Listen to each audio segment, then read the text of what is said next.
Hello everybody, welcome back for StarCraft 2 action. We're here at the HomeStory Cup 25. We have Sebesdes, as promised, going up against uThermal, playing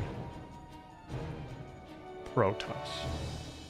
Which, I'm not sure if he randomed or that he picked Protoss for this match. I'm not sure what the rules are. At HomeStory Cup, do you have to stay the same race for the entire series, or can you repick every map? I'm not sure, and I didn't want to look it up before this series because the only real way to look that up is on Wikipedia, because it usually says like uThermal picked X race in like with an asterisk next to it, but that basically means me seeing the result of this match as well.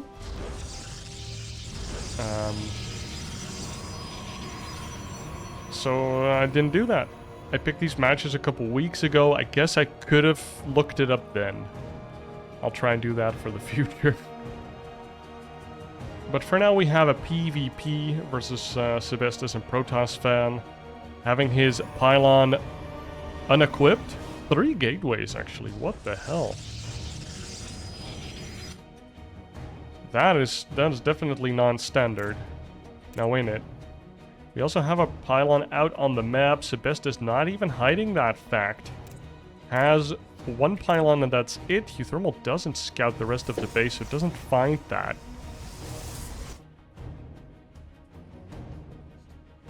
Now his probe is making its way home, or is it going to scout around? It's going to scout around a little bit.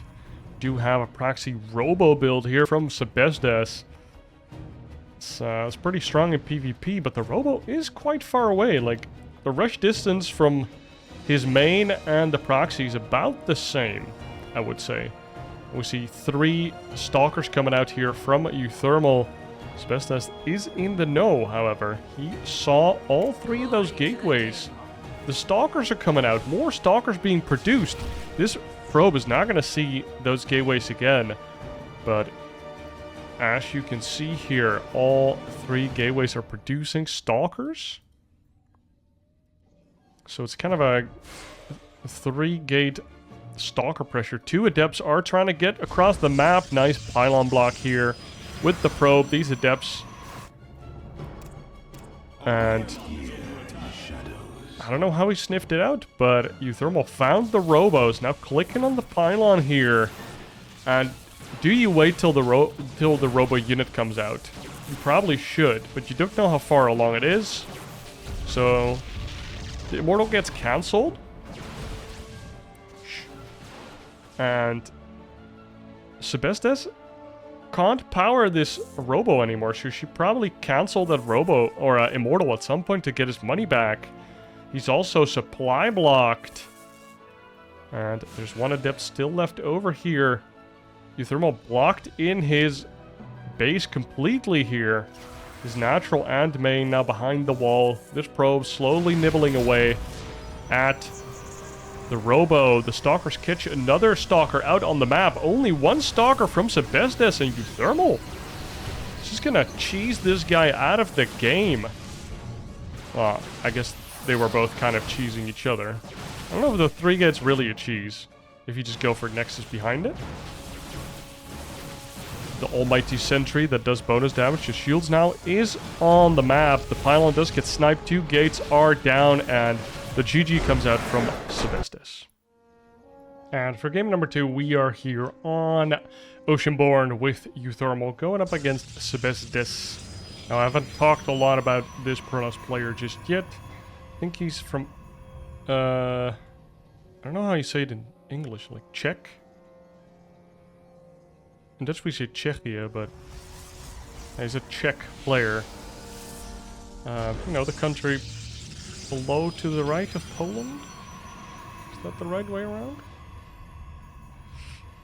However, he's pretty young. I think he's around 18 is the time of recording.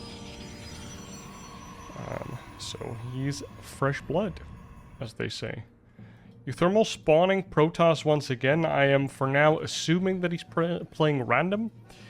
Because he had been playing some random in tournaments leading up to the HomeStory Cup.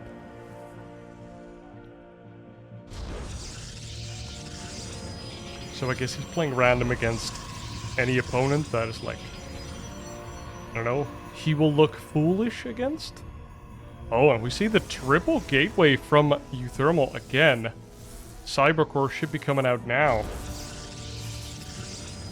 That is interesting. So we're going to see a bunch of Stalkers once again. Most likely. Now, how does sebesdes react? This takes me back to 2010.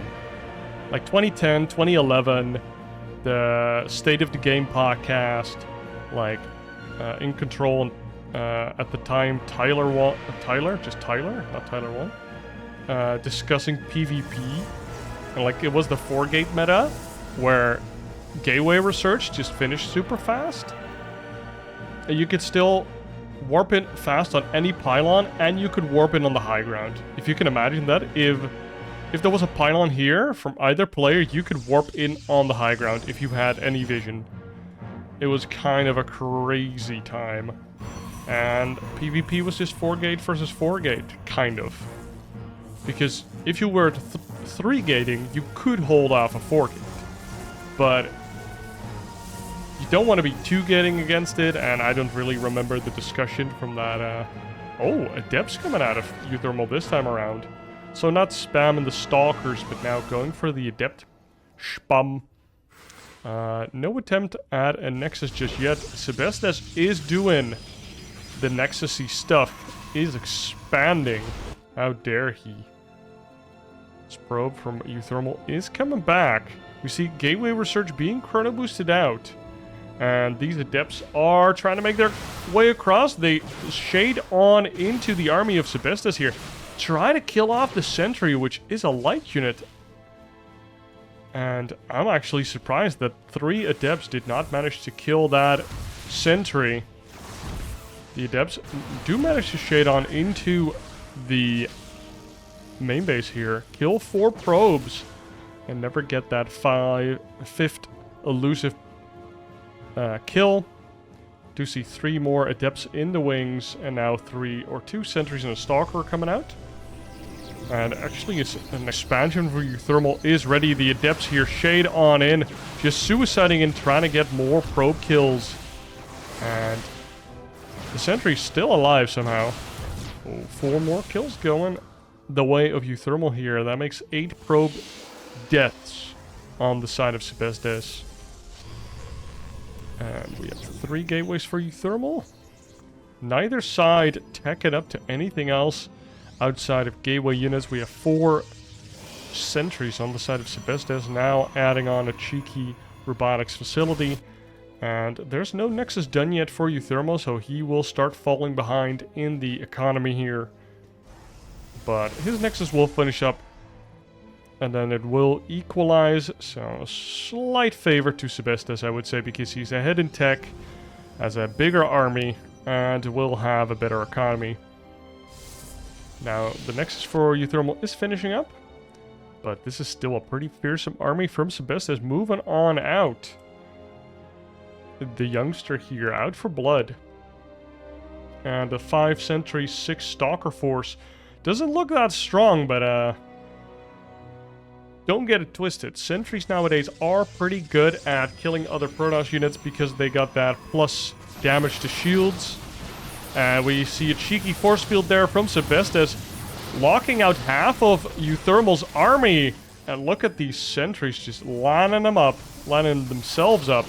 Now tickling away at this base. Another unit isolated gets killed. And another one gets killed. We have a super battery, the nuclear battery. It does not out-heal the 5 sentries. Only 4 of them remaining. Now, uThermal does stay alive, was attempting to take a 3rd, but no such thing will occur. And now these 3 Stalkers are trying to fight here. There is a shield battery, but this is enough firepower to kill a Stalker under a shield battery. And now the fact that uThermal kind of locked himself into his natural is biting him in the ass. It's very hard to engage this army with this choke point choking in these Stalkers from uThermal. behind it, he is still probing up. So the economies are looking pretty similar. uThermal even has more probes. And another force field goes down. These 3 stalkers are stuck. This shield battery is completely dry. No nuclear battery ready to commit. Still on cooldown. Now we see a couple of zealots being warped in, making sure that the Protoss army can't walk on in. But it's only 3 stalkers remaining against the 6 of sebesdes. The probes are pulled off the line, and this sentry does get caught. Now as a friendly force field kind of became his demise, we now have a war prism as well. So I don't know if uThermal can hold on any longer here. This shield battery could have helped these buildings stay alive a little bit longer, but no such luck. 4 stalkers is all that remains for uThermal. The probes are pulled, more reinforcements are coming in, and Immortal is trying to join the party slowly but surely, crab walking forward into the front lines, and he now joins up with the rest of the force. The cavalry is here. Decent micro here coming out from sebesdes, and lots of probes being killed off here. 14 probes are dead. The zealots trying to tank damage and get on top of that Immortal, but sebesdes is using his units very effectively. We have 1 sentry force field that sadly does nothing. And this looks to be the slow but imminent death for uThermal. Blink not even halfway done, and now this war prism even gets into the main, drops 2 adepts, while sebesdes actually full retreat with this whole army. He finds the Twilight console as well, and so he knows that probably Blink is underway. So I understand why he's so skittish with his war prism. We of course know that Blink is not close to finishing yet. And these adepts still causing havoc now in the natural. They did shade out, and now they are in the main. And they are paying back uThermal double what he inflicted on his probe comrades at home. And that is what they say. Violence breeds more violence, people. And now uThermal, I mean, I would be very surprised if he tries to take a third here. But also, this war prism is just going to keep hammering his probe line. And uThermal walking across the map. His army supply is already behind on that of sebesdes. 3 immortals are here.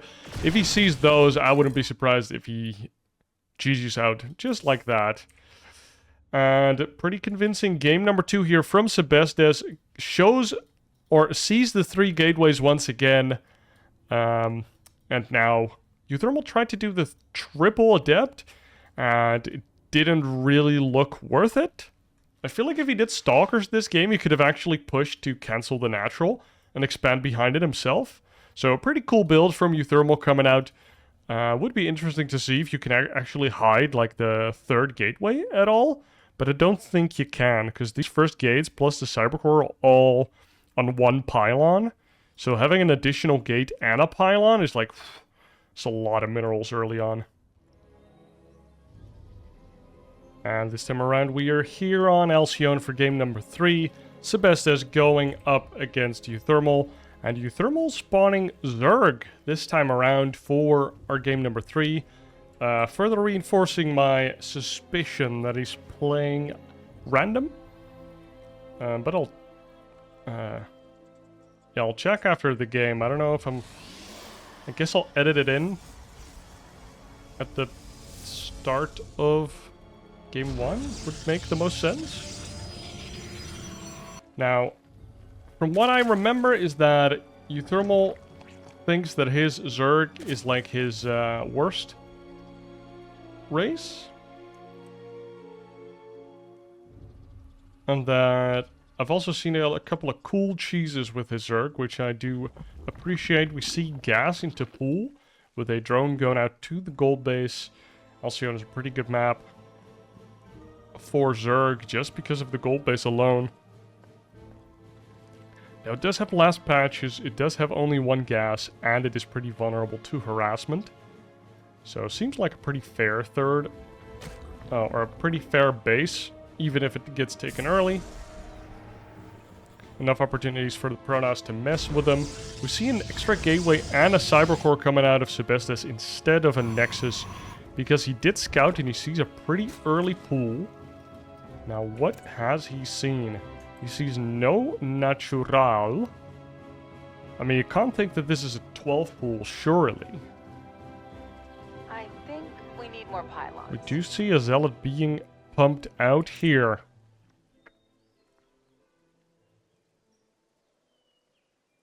Where's this probe going? It's checking the gold now. Sees no third base or no base at the triangle third location. And does find the gold base now. We do not see a reactive cannon rush like we saw Hero do against Dark. That's a couple months ago now, but...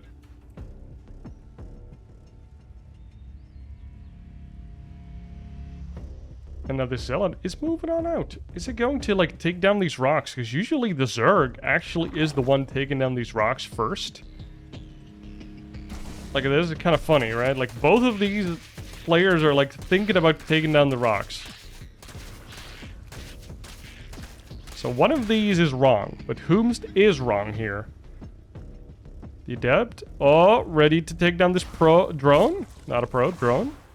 This drone, is it going to become a spine or just going to try and be a mining probe? Oh, the Zealot almost gets surrounded by the Zerglings. And now we have double Adept here, and Speed is about to finish. These Adepts, if they get fully surrounded, that is going to be very costly.